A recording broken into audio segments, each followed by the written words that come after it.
Sveiki visi, su jumis sveikinasi Vaida Poderytė-Bernatavičė ir mano kolegė Xiaomi karšto oro gruzdintuvė. Šiandieną mūdvi turime paruošusios labai gardų receptą, kurį dažnas įsivaizduoja tik kaip kepama aliejuje, netgi nekepama, verdama, gruzdinama. Ir nors tai labai skanus valgis, dažnai jo prisibijom, nes jis tiesiog, teka riebalais. Xiaomi karšto oro gruzdintuvė yra ta priemonė, kuri padeda šituo patiekalu mėgautis be sąžinės graužaties, nes aliejaus reikia minimaliai. Tadadam, aš kalbu apie garsųjį Fish and Chips, Didžiosios Britanijos pasididžiavimą, kurį mėgsta visi, ne tik Britai. Visame pasaulyje labai garsus patiekalas, pagaminti tikrai labai nesudėtinga, bet tikrai bent jau asmeniškai aš, kad ir kaip jį bemėgčiau, vengiu dėl to, kad labai daug riebalų susivartoja kartu su juo.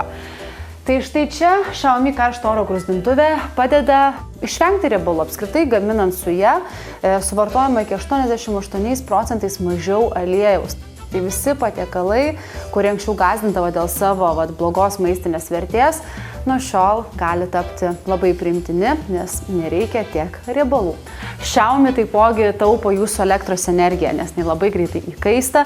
Pats gruzdinimo kepimo tas procesas vyksta daug greičiau, todėl tauposi ir elektros energija. O šitas prietaisas iš vis yra nuostabus, man gaminančiai daug draugam, šeimai, turinčiai gan dažnai svečių. Tai tobula, kad yra štai net 2 skyriai, kuriuose gali gaminti. Kaip šiandien ir parodysiu, kaip galime 2 skirtingus dalykus gaminti. Viename skyriuje mes gruzdinsime menkę, žuvį tešloje, kitame darysime chips, bulvytės. Jeigu dar trečią sugalvočiau kažką daryti, tai yra grotelės, pasistato. Ir kuo puikiausiai galime ir 3 valgius daryti vienu metu. Šiandien to neprireiks, kad vienu metu viskas iškeptų, yra labai patogi sinchronizavimo funkcija, kad vienu metu maistas būtų šiltas, padarytas, patiekiamas. Tai žodžiu prietaisas, be kurio neįsivaizduoju kiekvienos dienos. Yra netgi ir pašildymo funkcija, tai sūnus būna grįžta iš mokyklos ir kažką, kad nereiktų čia jam greitai gamintis, tas, kas paruošta iš vakaro, pasišildo, valgo. Nuostabus dalykas ir tikrai pakeitęs man ir orkaitę, ir mikrobangų krosnelę, ir daug kitų prietaisų. Bet dabar metas gaminti, kad įsitikintume tuo, ką sakau.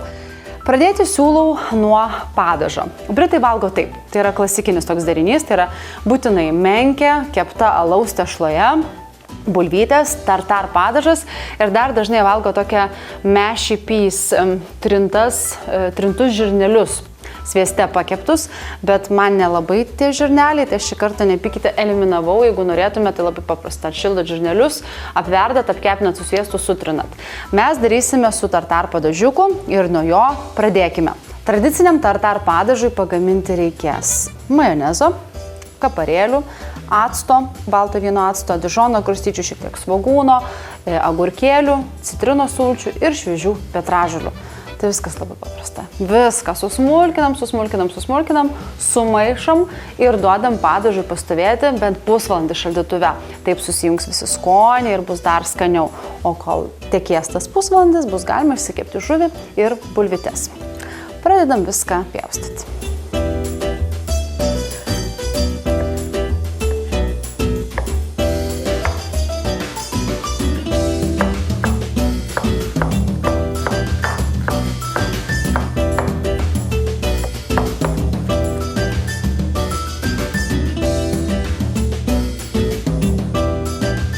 Viskas susmulkinta, belieka sumaišyti. Spaudžiame citrinos apie šaukštą, dedame svogūną,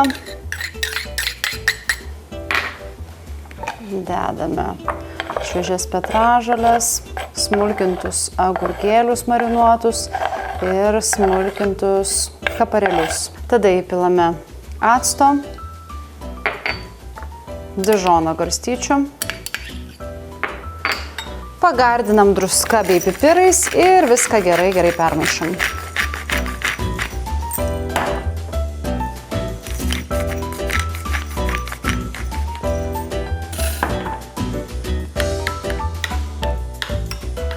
Labai man patinka šitas padažas, ypatingai prie žuvies patiekalų, bet iš tikrųjų tai tinka ir prie mėsos, ir prie kitų skonių. Toks tradicinis, universalus, labai labai skanus. Ir be abejo, svarbiausia visada yra paragauti.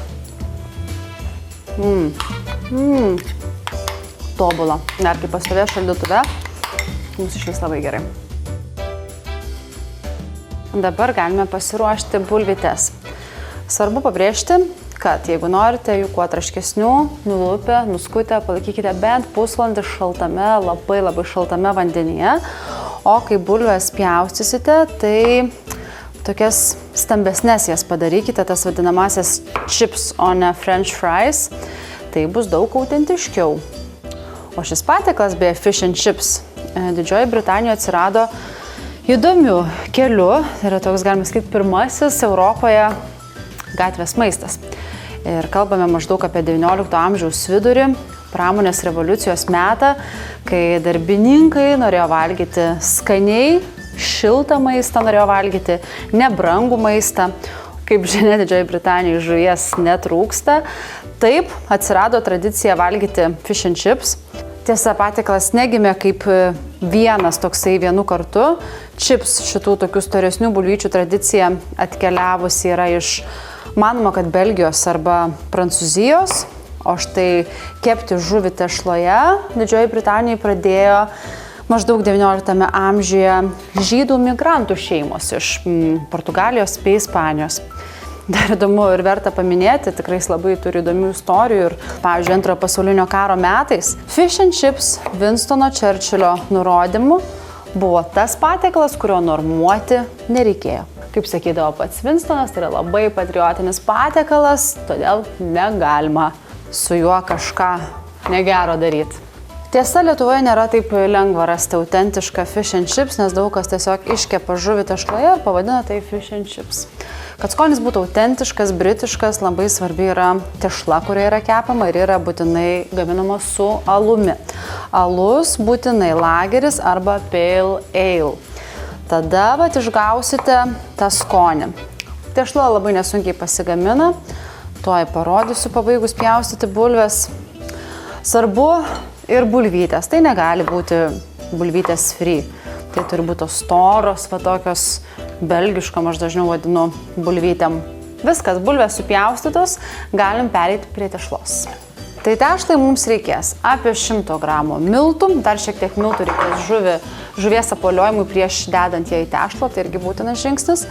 Tada reikės apie 120 ml minėto lagerio arba pale ale alaus, apie pusę, apie šaukštelį kepimo miltelių. Jų dėka ta tešla, kepdama, besigrūzdindama, taps tokia traški ir tikrai va, tokia, kokios reikia. Dar reikės šiek tiek druskytės ir viskas. Po to apipurkšime aliejų. Beje, labai geras dalykas, karšto oro grūzdintuvę naudojantiems yra aliejus purškiamų formatu, pavadinkim taip. Tada labai viskas pasidengia plonučių sluoksnių, nereikia vartoti daug riebalų, o kepimo procesas vyksta sklandžiai.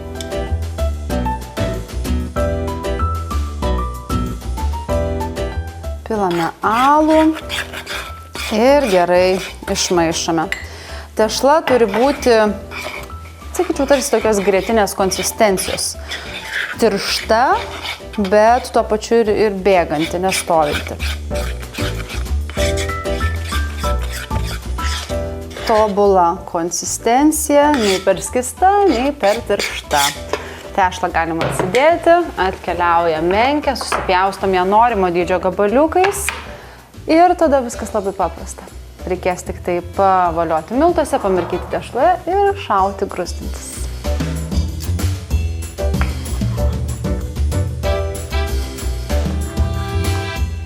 Viskas, beliko pasimti šaumi stalčius, užpildyti juos maistu ir pagrūzdinti.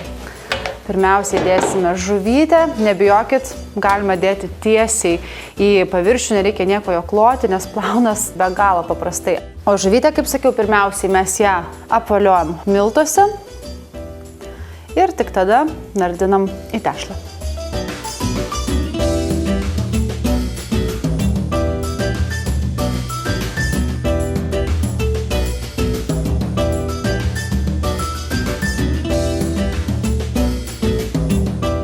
Papurškiam aliejum.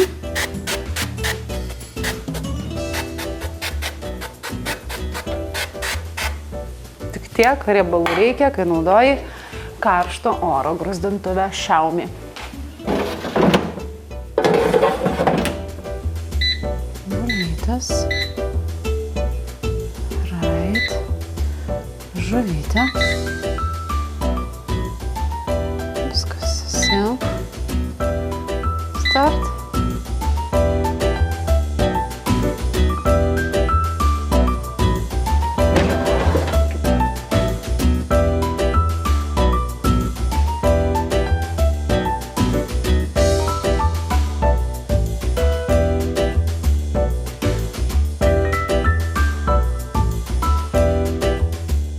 Štai, autentiškas fish and chips, tik tai daug sveikiau, be riebalų, tai be abejo ta tešla atrodo kiek kitaip, kai negruzdinta riebaluose, bet jau aš jau labai noriu paragauti, ne pirmą kartą kepu, tai žinau kaip skanu, tik dar turiu mažą patarimą jums, kurį pamirštu dažnai pati panaudoti, kai kepate kažką su tešla, va, tai paniruota.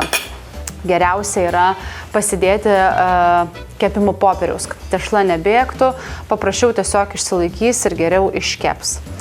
O dabar, bet gavus čia man ir taip, nes su Xiaomi nesigauti tiesiog negali.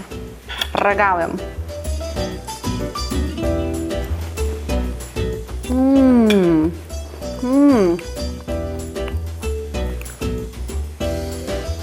Jaučiuos kaip Londone. Labai gardu. Būtinai pasigaminkit, mėgaukitės ir valgykit sveikiau su Xiaomi karšto oro gruzdintuve.